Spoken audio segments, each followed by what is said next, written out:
Listen to today's passage. It's from the book of Daniel, chapter 6. It pleased Darius to appoint 120 satraps to rule throughout the kingdom, 2 with 3 administrators over them, one of whom was Daniel. The satraps were made accountable to them so that the king might not suffer loss.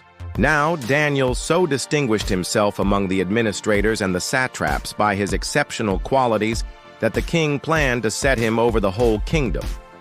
At this, the administrators and the satraps tried to find grounds for charges against Daniel in his conduct of government affairs, but they were unable to do so. They could find no corruption in him because he was trustworthy and neither corrupt nor negligent. 5. Finally, these men said, "We will never find any basis for charges against this man Daniel unless it has something to do with the law of his God." 6. So these administrators and satraps went as a group to the king and said, "May King Darius live forever." 7. The royal administrators, prefects, satraps, advisors, and governors have all agreed that the king should issue an edict and enforce the decree that anyone who prays to any god or human being during the next 30 days except to you, your majesty, shall be thrown into the lion's den. 8.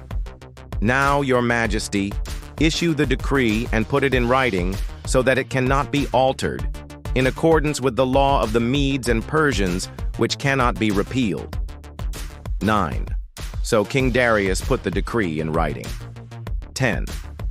Now when Daniel learned that the decree had been published, he went home to his upstairs room where the windows opened toward Jerusalem. 3 times a day he got down on his knees and prayed, giving thanks to his God, just as he had done before. 11.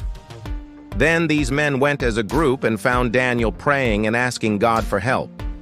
12. So they went to the king and spoke to him about his royal decree.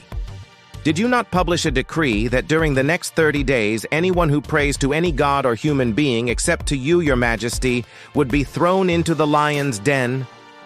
The king answered, "The decree stands, in accordance with the law of the Medes and Persians, which cannot be repealed." 13. Then they said to the king, "Daniel, who is one of the exiles from Judah, pays no attention to you, your majesty, or to the decree you put in writing. He still prays 3 times a day." 14. When the king heard this, he was greatly distressed. He was determined to rescue Daniel and made every effort until sundown to save him. 15. Then the men went as a group to King Darius and said to him, "Remember, your majesty, that according to the law of the Medes and Persians, no decree or edict that the king issues can be changed." 16. So the king gave the order, and they brought Daniel and threw him into the lion's den. The king said to Daniel, "May your God, whom you serve continually, rescue you."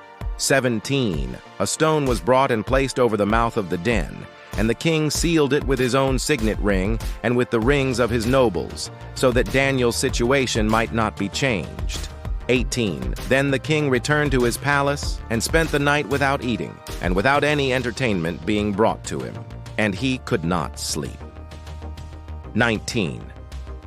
At the first light of dawn, the king got up and hurried to the lion's den. 20. When he came near the den, he called to Daniel in an anguished voice, "Daniel, servant of the living God, has your God, whom you serve continually, been able to rescue you from the lions?" 24. Daniel answered, "May the king live forever." 22. My God sent his angel, and he shut the mouths of the lions. They have not hurt me because I was found innocent in his sight. Nor have I ever done any wrong before you, your majesty. 23. The king was overjoyed and gave orders to lift Daniel out of the den. And when Daniel was lifted from the den, no wound was found on him, because he trusted in his God.